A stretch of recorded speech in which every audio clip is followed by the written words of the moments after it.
open your Bibles up to Daniel chapter 2. Daniel chapter 2. We finished up Daniel 1. It's a shorter chapter than Daniel chapter 2. Finished it up last week. Daniel 1 reveals Daniel as a man of integrity and character, even in the midst of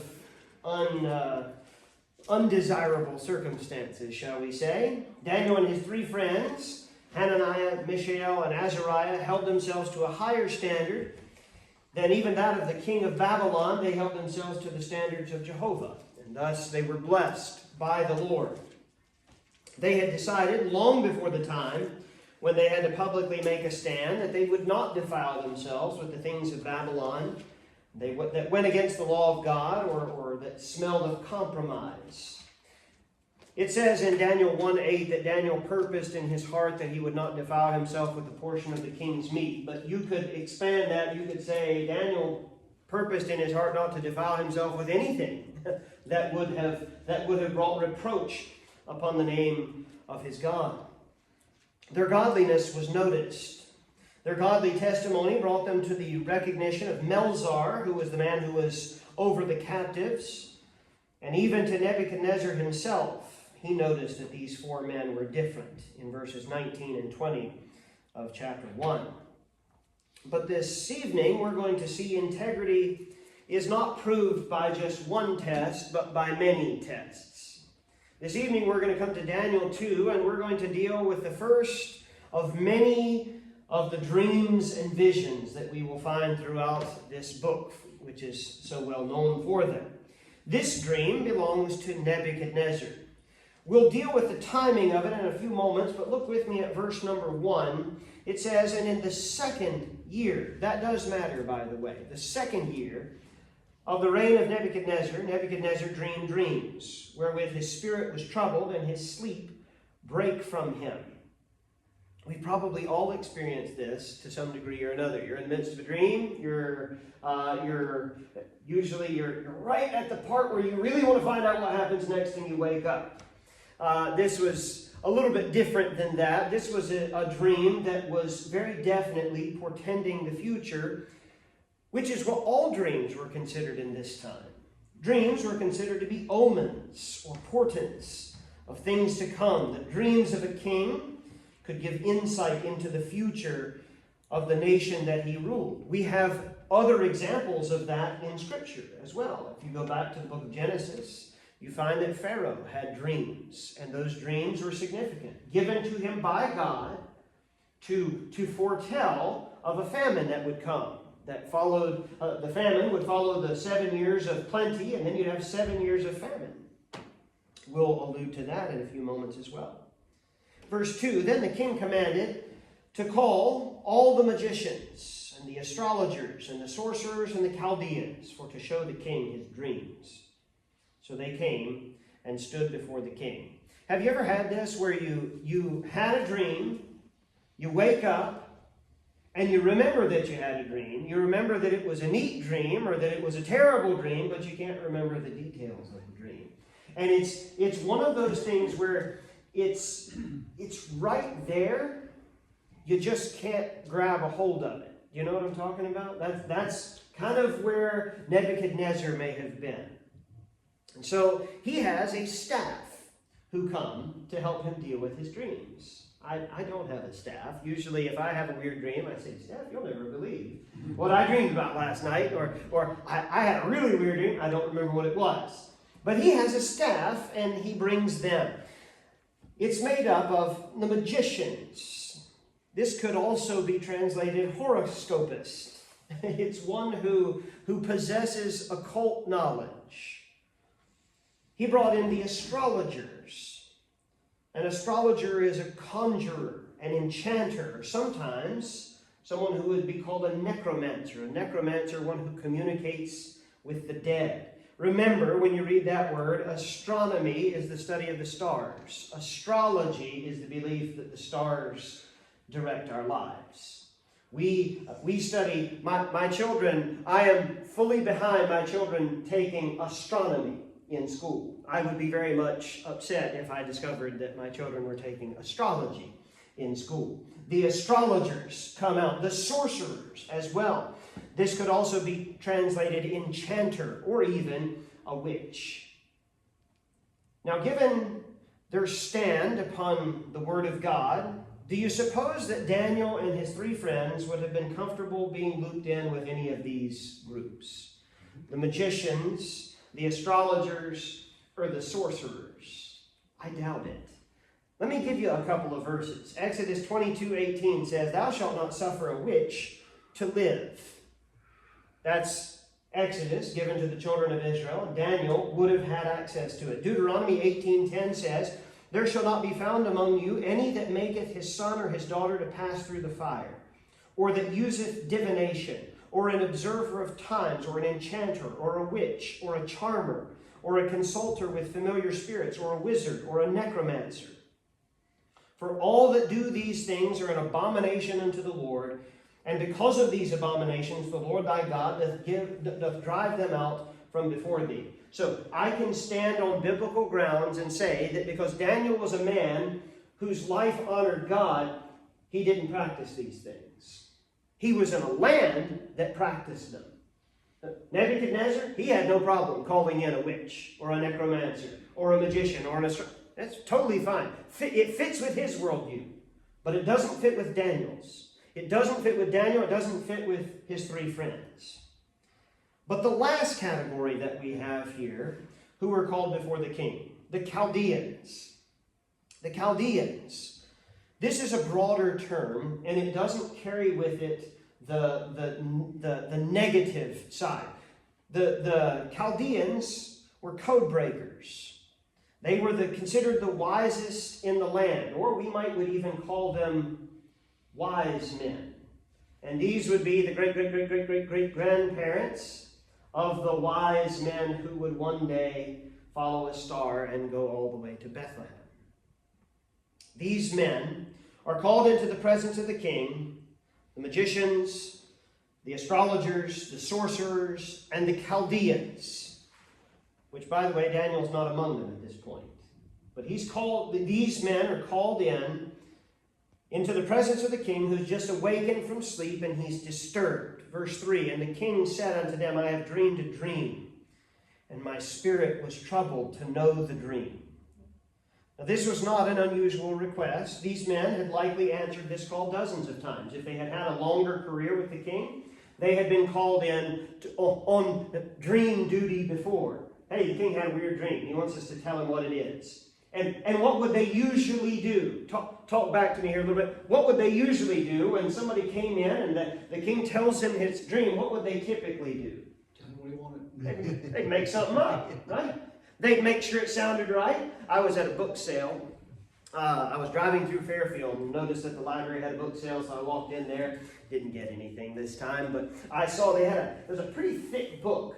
And it was on the interpretation of dreams. It was like a dream dictionary where you can open it, and if you have a floating banana, it means that you have issues or whatever. It was one of those type of books, right? Which is all made up. All made up. It's just here's what I think it means. And typically, they would be able to get off with it. They'd be able to say, the king was happy. We told him, well, that dream means that things are going to go well for you next year. And the king would say, good. I'll call these guys again. But Nebuchadnezzar is more serious about this dream. It disturbed him to a different level. Verse 4. "Then spake the Chaldeans to the king in Syriac." Notice that. "O king, live forever. Tell thy servants the dream, and we will show the interpretation." Now what is interesting is, you see, "Then spake the Chaldeans to the king in Syriac." From that point on until the end of chapter 7, Daniel changes the language in which he is writing his book. He's been writing in Hebrew up to this point. After the word Syriac, he switches over to Aramaic, which would be the official business language of the Babylonian court. And he'll do that through the end of chapter 7. And there has been a lot of wondering, well, why did he do that? Well, if you think about it, in just the subject matter, chapter 1 and up to this point it's been largely relating to the Hebrews. But what comes after this point is largely relating to the Babylonians. That's true, I suppose, but ultimately we don't know exactly why he switched over to Syriac or to Aramaic. All these men need is for the king to tell them the dream, and they'll tell him, and I put it in quotes, the meaning. Again, they don't know. We know the tendency of false prophets to tell those in power what they want to hear. And again, this no doubt happened often. But it won't happen this time because, verse 5, the king answered and said to the Chaldeans, the thing is gone from me. If you will not make known unto me the dream with the interpretation thereof, ye shall be cut in pieces, and your house shall be made a dunghill. Well, that escalated very, very quickly, didn't it? Here he's talking about I want you to tell me my dream. And if you don't tell me the dream, you'll be killed and your property will be turned into a sewer. But if ye show the dream and the interpretation thereof, ye shall receive of me gifts and rewards and great honor. Therefore show me the dream and the interpretation thereof. He's not looking for somebody to tell him what he wants to hear this time. So he asks the impossible. First, tell me the dream. Because if you can tell me the dream, what will he know? You're getting this from another source. This is not you just talking off the top of your head. This is not you telling me what I want to know. There's no way that you could know my dream unless it were revealed to you by some greater power. So you tell me my dream, then I'll know you're speaking with authority, then tell me the meaning. If you come through, there's great reward. If you fail, you're dead. Well, it's an impossible situation. I think Nebuchadnezzar knew it, and you can be sure that the Chaldeans, the astrologers, the sorcerers, and the magicians knew it.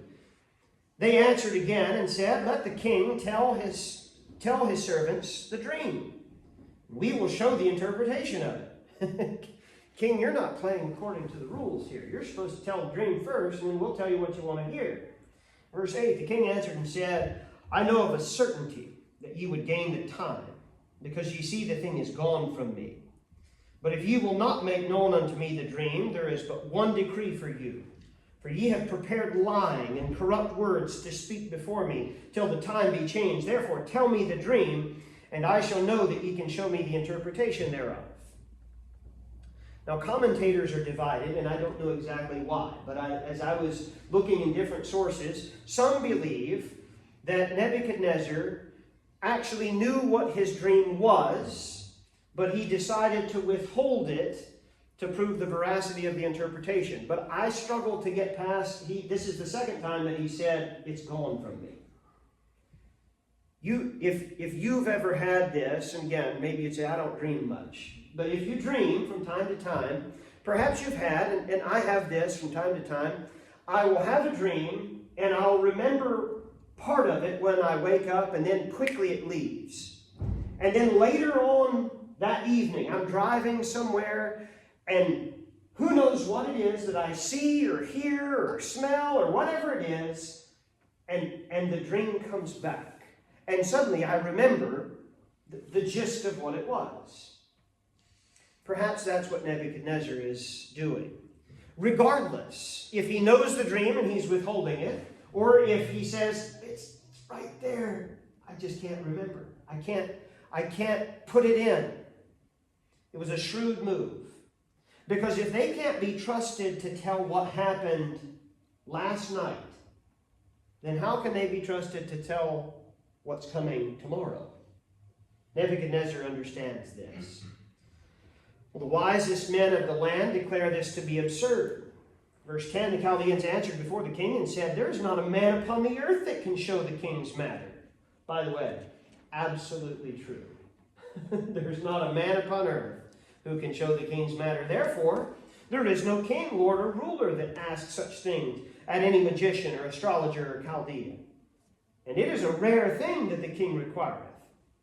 And there is none that can show it before the king except the gods, whose dwelling is not with flesh. Again, absolutely right. Though they have it wrong, the gods can't do it, but God can. Daniel will speak into this. By the way, this should remind you, as I mentioned earlier, of Pharaoh. Pharaoh, in Genesis chapter 41, he had the dream. He had two dreams, and he remembered what they were. He had a dream where there were 7 ears of corn that came up really nice, really big ears of corn, and then after that came 7 blasted and mildewed and famine-stricken, and they ate up the 7 good ears. And then after that he saw 7 really nice cattle feeding on the bank of the Nile, and then out of the river came seven scrawny cows, and they ate up, which would have been an odd dream to see. You have carnivorous cows devouring one another, but it's going on. He sees the cows, and they eat each other up. You remember that, and Genesis 41:15, and Pharaoh said unto Joseph, I have dreamed a dream, and there is none that can interpret it. And I have heard say of thee that thou canst understand a dream to interpret it. And Joseph answered Pharaoh, saying, It is not in me. I can't read dreams. He says, God shall give Pharaoh an answer of peace. And Daniel would be in the same boat here. It's not in me. It's obviously not in the astrologers, the magicians, the sorcerers, the Chaldeans. They all say, who does this? Who asks us to interpret a dream and they don't tell us the dream? Well, a harsh decree passed down. Nebuchadnezzar is as good as his word. For this cause the king was angry and very furious, and commanded to destroy all the wise men of Babylon, and the decree went forth that the wise men should be slain. And they sought Daniel and his fellows to be slain. We don't know exactly how this went. Is it that they began the executions? I tend to think it probably was. The king was in that type of a humor. That the executions are starting. Heads are starting to roll. There's blood in the streets. And they're looking for Daniel. For some reason, Daniel and his 3 friends had not been called before the king in their interaction that took place in the preceding verses of chapter 2. And the reason for that, I think, if we put the time together. They were still in their training period. If you look back at chapter 1, verse 5, it says that they were in training for 3 years. And then this event took place in the 2nd year of Nebuchadnezzar's reign. So they're halfway through their training to be wise men. But Nebuchadnezzar says we're getting rid of all of the established wise men, and we're getting rid of everybody in the wise men school.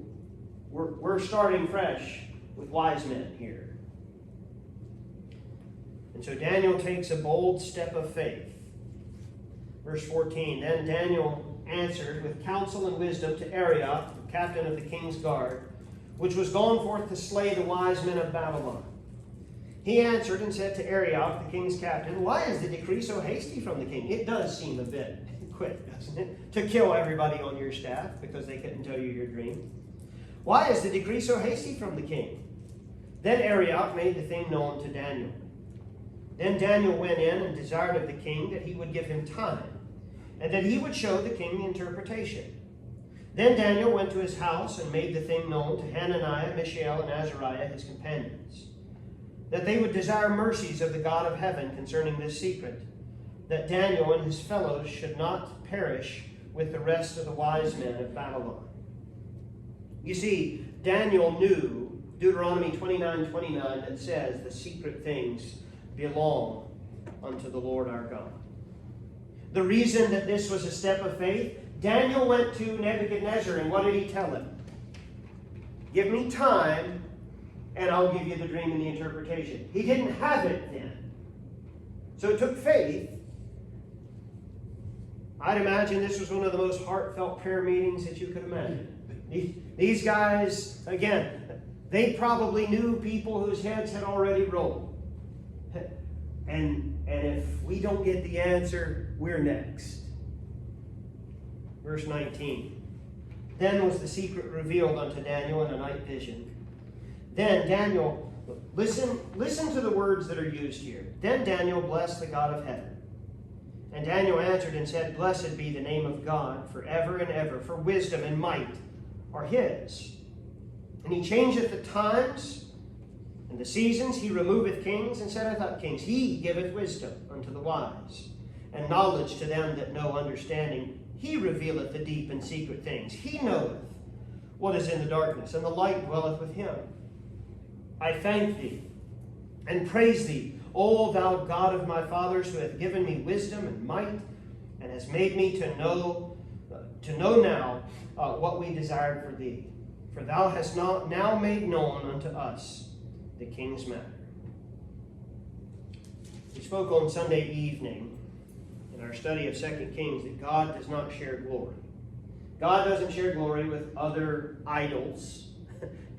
You have somebody who worships a stump. God's not going to share glory with a stump. God's not going to share glory with a statue.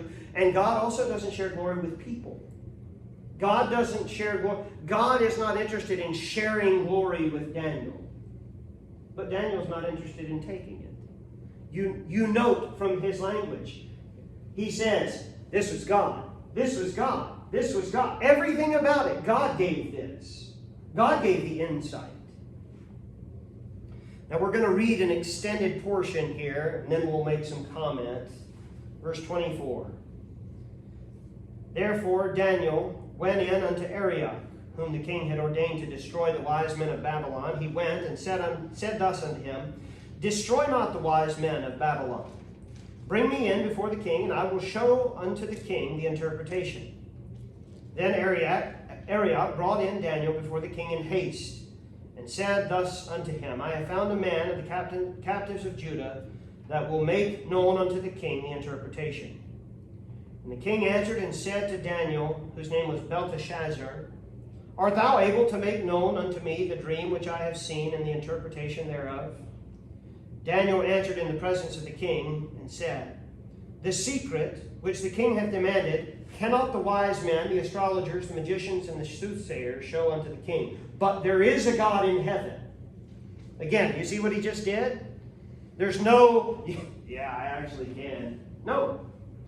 This is beyond the magicians, the soothsayers, the astrologers. This is beyond all of us. But there is a God in heaven, verse 28, that revealeth secrets, and maketh known to the king Nebuchadnezzar what shall be in the latter days. Thy dream and the visions of thy head upon thy bed are these. As for thee, O king, thy thoughts came into thy mind upon thy bed, that thou should come to pass hereafter. And he that revealeth secrets, who's that? That's God. Maketh known to thee what shall come to pass. But as for me, this secret is not revealed to me for any wisdom that I have more than any living, but for their sakes, that shall make known the interpretation to the king, that thou mightest know the thoughts of thy heart. Again, note how many times Daniel refused to accept credit or glory for what he was about to reveal. This is not me. I wasn't shown this because I'm greater than any other person. I'm not special, but I serve a special God. I serve the one and only true God. Daniel's not on an ego trip. He's an instrument of the Most High God. And God's omniscience and God's omnipotence were about to be paraded before the most powerful man on earth at that time. There is no empire that could compare at this point with Babylon. They are undisputed rulers of the earth. And God, our God, the God of Abraham, the God of Isaac, the God of Jacob, Jehovah God, his power is about to be put on display for the superpower of the world because of one man who was willing to walk with God. We could say 4 men because it was a prayer meeting. These men who were willing to walk with God and be used of God in this way. Here's the dream. Verse 31. Thou, O king, sawest, and behold a great image. I think as soon as Daniel said those words, what do you think happened to Nebuchadnezzar's face? If in fact the dream was right out there where he just couldn't grab it, just couldn't remember it, and then suddenly Daniel says it was an image. Yes, a light bulb goes off for Nebuchadnezzar. This great image, whose brightness was excellent, stood before thee, and the form thereof was terrible. This image's head was of fine gold, His breast and his arms of silver, his belly and his thighs of brass, his legs of iron, and his feet part of iron and part of clay. Thou sawest till that a stone was cut out without hands, which smote the image upon his feet, that were of iron and clay, and brake them to pieces. Then was the iron, the clay, the brass, the silver, and the gold broken to pieces together, and became like the chaff of the summer threshing floor, and the wind carried them away, that no place was found for them. And the stone that smote the image became a great mountain, and filled the whole earth. So what do we have here? An image, great, terrible, it's shining, terrible. We use the word terrible for something that's not good. It's not how it's meant here, just it was awesome to behold. The head is gold, the chest and shoulders of silver, the stomach and the hips of brass, the legs of iron, and then feet are iron mixed with clay. And then we have a large stone uncut with hands, so natural rock, comes flying out of nowhere and hits it. And the statue is knocked down, knocked to pieces, and then blown away by the wind. This must have been a surreal moment for Nebuchadnezzar. And he knows beyond the shadow of a doubt that what Daniel is saying is true. Why? How else would he have known the dream? And again, if he hadn't been able to remember the dream, he would have remembered it as Daniel says it. He's saying, yes, yes, and that's what happened then. And then this happened. Yes, you're right. But Daniel keeps going. We're going to look at the interpretation. We'll break this down more next week, but look at verse 36. This is the dream. So he's given him what it was. This is the dream. And we will tell the interpretation thereof before the king. Thou, O king, art a king of kings. For the God of heaven hath given thee a kingdom, power, and strength, and glory. And wheresoever the children of men dwell, the beasts of the field, the fowls of the heaven, hath he given into thine hand, and hath made thee ruler over them all. Thou art this head of gold. Now, Nebuchadnezzar was used to people telling him what he wanted to hear. But I believe that this was a little bit different. This wasn't a bunch of sycophants who were standing around, a bunch of yes men who were saying, absolutely, you're the greatest. No, he's got the grounds to say it. He's given what only God could give. Now he's given the interpretation, thou art this head of gold. And I would imagine that Nebuchadnezzar felt pretty good about it, as would we. Verse 39, and after thee shall rise another kingdom, inferior to thee, and another kingdom of brass, which shall bear rule over all the earth. And the fourth kingdom shall be as strong as iron, forasmuch as iron breaketh in pieces, and subdueth all things. And as iron that breaketh all these, shall it break in pieces and bruise. And whereas thou sawest the feet and toes, part of potter's clay and part of iron, the kingdom shall be divided, but there shall be in it of the strength of the iron, forasmuch as thou sawest the iron mixed with miry clay. And as the toes of the feet were part of iron and part of clay, so the kingdom shall be partly strong and partly broken. Whereas thou sawest iron mixed with miry clay, they shall mingle themselves with the seed of men, but they shall not cleave one to another, even as iron is not mixed with clay. And in the days of these kings shall the God of heaven set up a kingdom which shall never be destroyed. And the kingdom shall be left to other people, but it shall break in pieces and consume all these kingdoms, and it shall stand forever. Forasmuch as thou sawest that the stone was cut out of the mountain without hands, and that it brake in pieces the iron, the brass, the clay, the silver, and the gold, and the great God hath made known to the king what shall come to pass hereafter. And the dream is certain, and the interpretation thereof sure. He's laid everything out. Here's all the pieces, O king. Now we're going to break down the dream further next time we're together. I thought about doing it tonight, but we would go very, very long if we tried to put it all together tonight. So we'll look at it a little further next time. We'll see what has been fulfilled historically, and we'll see what remains prophetic even yet today. You're probably familiar. We live in the Shin. of this statue. We live in an area that is between the last two kingdoms. We'll lay all of that out. We'll see that.